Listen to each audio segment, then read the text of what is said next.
Hello everybody there. Welcome to another YouTube video on the Uilleann Pipes. My name is Jason Rouse. Today we are going to be having a look at a made in Pakistan Uilleann Pipes chanter. So I managed to get a hold of one of these, and what I'll be doing is I'll be putting it through its paces and seeing if it holds up against other Uilleann Pipe chanters. If you enjoyed the video, don't forget to like and subscribe. It really helps out the channel a lot, and if you have any comments for me, please leave them in the comments section. That'd be great. If you want to see any more videos like this sort of thing, let me know as well. Okay, let's get started and we'll take a look at the chanter. Now, I've got some nice chanters in my collection, and it would be kind of unfair to compare this one to some of the better makers of the last couple of 100 years.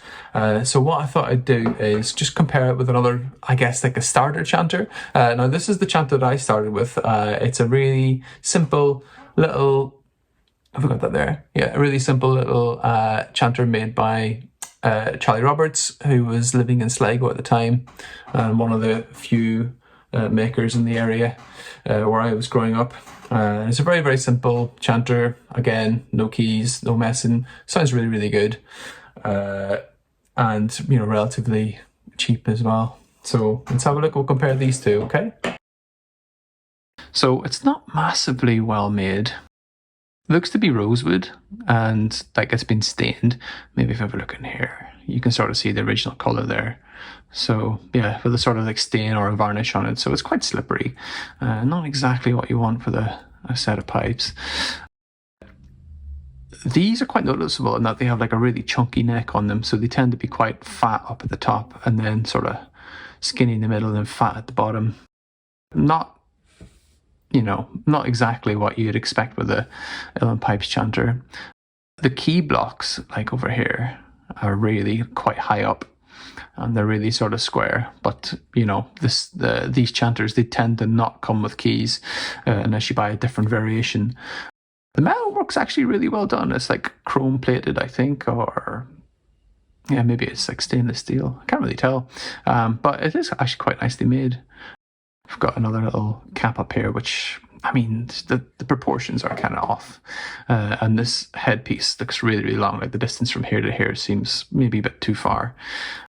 And yeah, at the bottom, it's quite a nice little pattern on this, actually. Yeah, nice. The silver work definitely is quite nicely made. As far as the holes go, they seem to be about right. I mean, you'd expect like a big F-hole on this one like this. The back D seems maybe a little bit too small. See how that plays. Maybe there's some problems with that in the future. I can't really tell about the bore on this, but I just assume that it's probably like a standard sort of Electrosum kind of bore, which they tend to be. Okay, and just comparing it, I've got my old Charlie Roberts chanter. This one's, you know, I've had it and played it quite a bit. You can see I've actually got a little bit of tape on here. Maybe we'll need to do something like that on the other one. Yeah, these are really skinny chanters. If anyone's played them, they're maybe some of the skinniest Uilleann Pipes chanters that I've ever seen. Maybe more like a Northumbrian chanter or something like that. And again, you know, quite like simple decoration on this, just brass, bit of ebony. This is like artificial ivory, so it's just a bit of plastic, but it's like nicely proportioned. Hold these together. I'll pop them on the table together. Where are we going? Here we go. So yeah, you can see the holes kind of match up on that. Not too bad. Maybe this one's a little bit bigger actually at the bottom. Maybe the F hole's a little bit bigger. I mean, it's not uncommon for different makers to have different sized holes, but they sort of follow like a general pattern. Again, all sort of based on what Electrosum would have done. Mine doesn't have any keys either, but you can see that it's been like drilled out for it and just they've never been put in. But yeah, you can really see here on the back the difference between the two D holes. So the back D on the Roberts one is a lot bigger, even though I've got a little bit of tape on it there too, just to like make it a little bit more a bit flatter. Now, this is where the other difference is. If I pop these together sort of side by side and line them up, you could see, no, they start at the bottom about the same. You can see that the top of the Pakistan made chanter is maybe like a good 1.5 inch difference on there. I'll tell you what I'll do. Actually, I'll just get the tape measure out and we can measure these. So there's no read on these at the minute, so I'll just take these out, have a look at them as they are. And yeah, so the made in Pakistan chanter is a little bit longer, maybe like 1/2 inch or so, 1/4 inch, sorry. Let me get the tape measure out and we can have a look. Okay, so I've got my tape measure. Let's pop this one on here. Now, you tend to measure Uilleann Pipes chanters based on inches. So in the old days, they were measured, basically when you ordered a chanter, you could have like a 15 inch or a 16 inch or whatever chanter.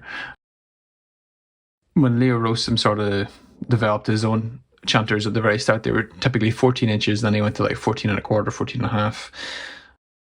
And that seems to be about the absolute upper limit for a D chanter.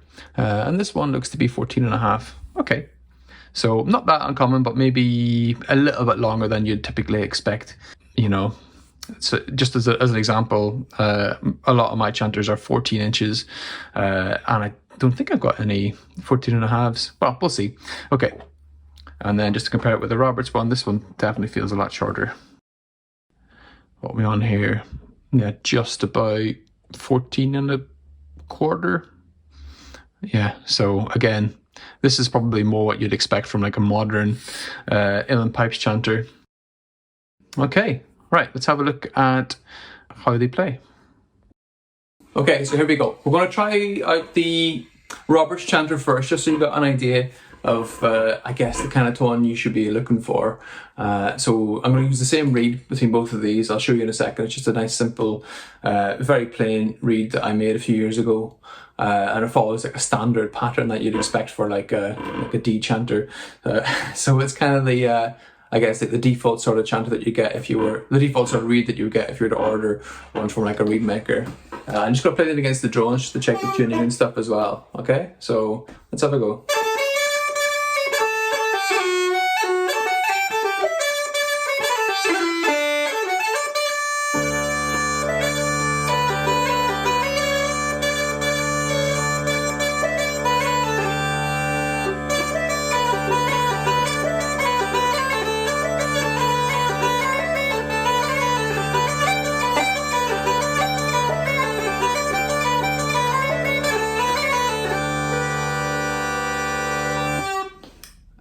So right away there, I mean, I haven't played this chanter in many, many years, but right away there you can sort of hear that it's got the sort of sweet, I guess, singing sort of, I guess, trebly kind of Uilleann Pipe sort of sound that you'd expect.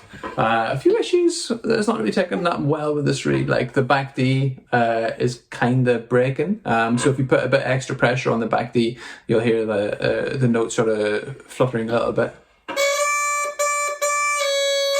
Like that.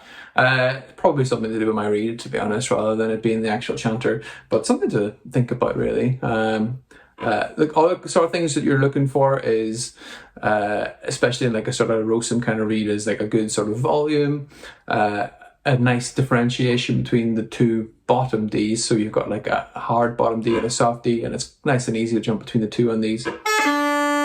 And then the hard one. There you go. And yes, the notes are kind of in tune. Not too much fiddling around probably needed for this. The only thing I've noticed is maybe the upper octave A is a little bit sharp, which is kind of really expected with a lot of Uilleann Pipe chanters. It takes a little bit of playing around with to get them balanced out properly. But just for like a quick read into a chanter that I haven't played in a number of years, it's not too bad. Nothing that much out of the ordinary. So I've noticed a problem with this already. Trying to put the reed into the Pakistan made chanter. So this is the reed that I've been using. It's just a simple little reed that I made a number of years ago. It follows like a really standard Uilleann Pipes sort of reed shape. Yeah, just if you if, like I said, if you were to order a reed from any sort of non-pipe maker, this is kind of like around the dimensions that you'd expect to get. The problem I've come across already is the reed seat for the Pakistan chanter is way bigger than the one for the Roberts chanter. This is a massive reed seat. It's not really what you'd expect. And you can see that it doesn't go very deep. In fact, you can probably even see from this video that it narrows off really quickly. So if you were to put a reed into the Roberts chanter, goes in, no problems, right?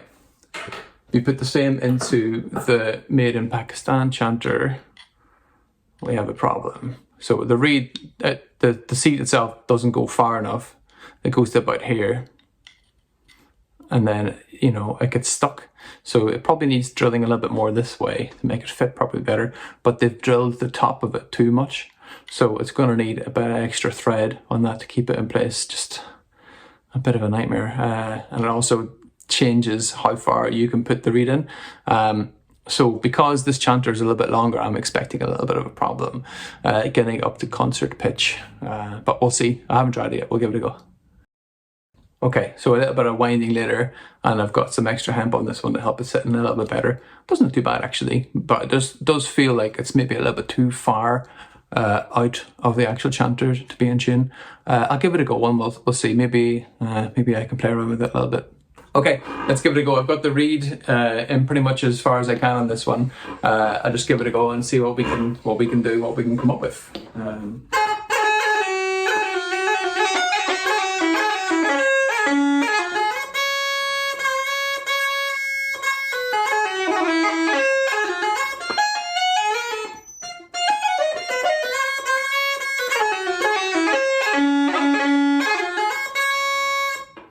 Okay, right out of the bat, I'm noticing the upper hand here is really, really flat.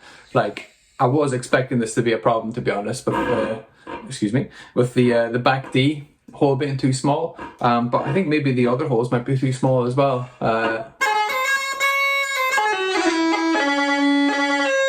It's kind of hard to get that bottom D proper as well. Definitely get a lot of like weird squeaks and sounds that you really don't want to expect. I mean, I love all like the weird kind of sounds that you can get out of the pipes, but this isn't a particularly musical one.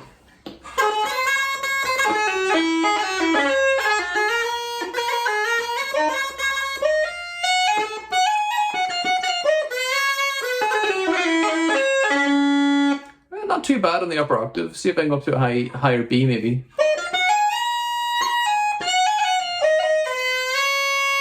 Okay, not too bad. It's not taking the pressure very well, so there's definitely something wrong with the insides of this one. Let me see if I can try a different reed. Maybe if I can get like a shorter reed on it, one that would play better, maybe on a longer chanter. Give me a second, I'll see if I can come up with something else. Okay, so I've got a different reed. Again, this is one that I made. It's not fantastic by any stretch. In fact, if you have a look at it closely, it's sort of held together with like sticky tape and stuff. But it does go into the chanter a lot deeper. So if you imagine that's what the other one was, and this is what we're looking at here. So yeah, a good like maybe 2.5 centimeters difference. So it just tried a little bit, blow it into it, and it plays a little bit more in tune. Let's give it a go.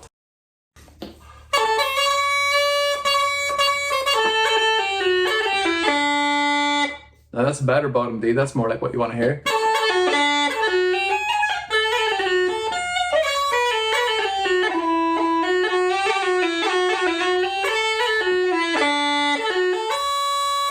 Back D's still really, really flat, which I guess is to be expected at this stage. If you have a flat back D, you can lift your your index finger off and it brings it into tune sometimes. So I did that a lot in the older style chanters. You'll see a lot of people who play like, you know, classic sets that they'll end up having to do that to get the D's in tune. That bottom D is really loud. I'm very happy with that.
Okay, so we've got some notes in tune at least. The upper octave seems really flat on this one, so definitely not the correct reed for that, but it's not a million miles off. My biggest problem is going to be this back D.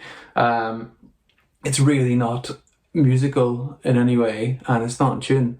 I tell you what, I'll have a look around and I'll see if I've got any other spare reeds that might suit it, or if I can even find the original reeds that came with it. Yeah, give me a second.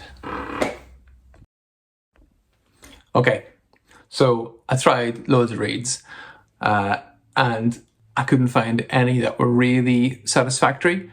So what I was thinking was, you know, I can hear you out on YouTube saying, why don't you just try the reed that came with it? So the chanter actually came with a few different types of reeds, a couple of plastic ones, which I threw out. I probably should have kept them, to be honest. But yeah, they were pretty bad looking. And it actually came with a Highland reed as well, so a reed for Highland bagpipes. Not a great sign, to be honest. But I do have a made in Pakistan reed. We got that. Yeah, so not a great looking reed, but not bad either. So these are the ones that you can just buy on eBay, and you can get them like 10 reeds, like 50 quid or something like that, and they're pretty trash, to be honest. But they do seem to be the reeds that are made for this. So what I will do is I will pop it in and give it a go.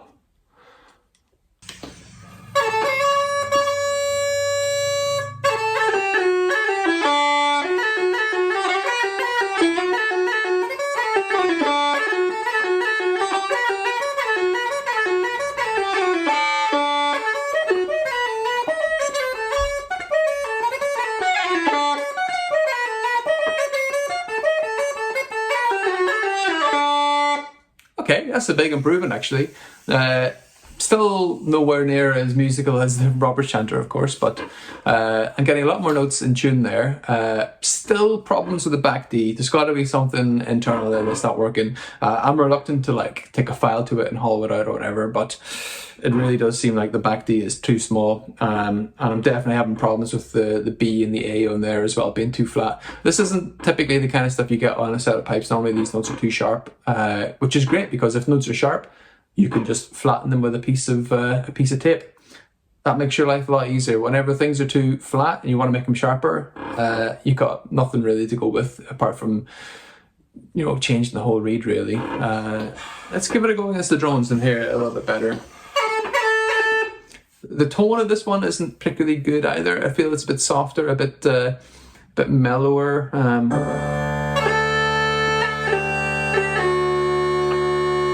Not a million miles off.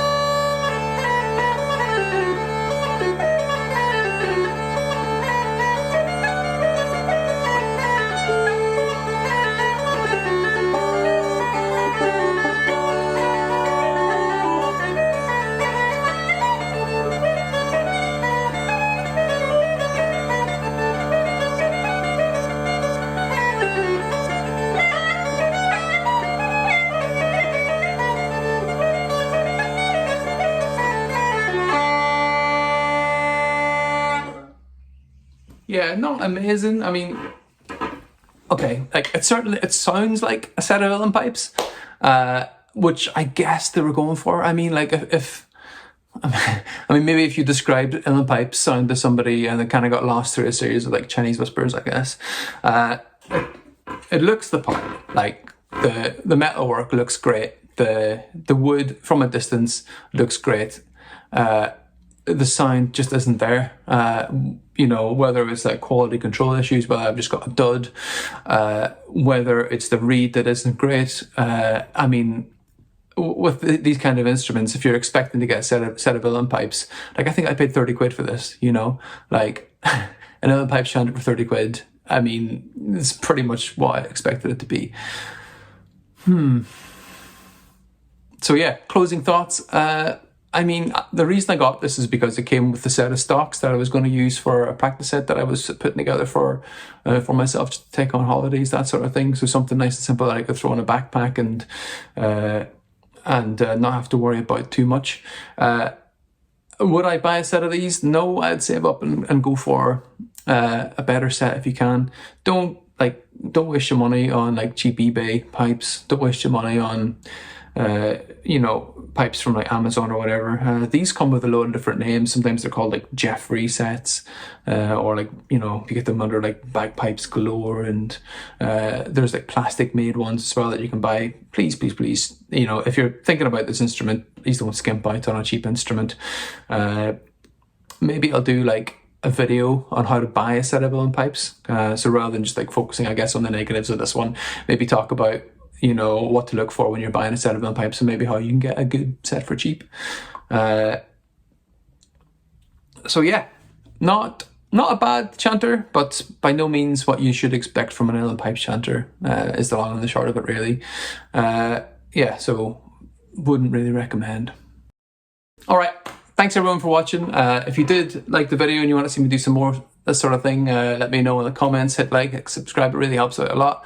I've got an album out as well, so if you like any of the music that you heard in here and you want to hear it played on some old flat pipes and recorded on cassette, check out one of my other videos on the album. It's called Feel This Recording. If you want to buy a copy or just have a listen to it or stream it or whatever, it's great. All helps. And thanks very much for watching, and hopefully see you again. Cheers. Bye bye.